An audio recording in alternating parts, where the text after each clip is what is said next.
একটু খেয়াল করে শুনেন। ছুটির দিনেও এত দেরি? বিরিয়ানি তো প্রায় হয়ে গেল। আসছি ম্যাডাম, রাস্তায় আছি। রাস্তায় না বন্ধুদের সাথে আড্ডায় মেতে উঠেছো? না, তোমার জন্য ছোট একটা সারপ্রাইজ নিয়েছি। তোমার পছন্দের বিরিয়ানি রান্না করছি। তাহলে তো এখনই দৌড়ে আসি। দৌড়াতে হবে না, দেরি তো করেই ফেলছো। আসসালামু আলাইকুম।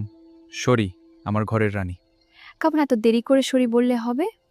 দেরি করেছি, কিন্তু তোমার কথা ভুলিনি। এক নতুন মুসলিম ভাইকে ঈদে জামা কিনে দিচ্ছিলাম। তাই বলো, আমি রাগ করছিলাম আর তুমি কারোই সুন্দর করছিলে। জানতাম আমার রানী পরে বুঝবে। আমি কি হেল্প করতে পারি মহারানী? আদেশ করুন। এই পেঁয়াজগুলো কেটে দাও, দেখি কাজে কতটা পারো। আপনার হুকুম মাথার উপর।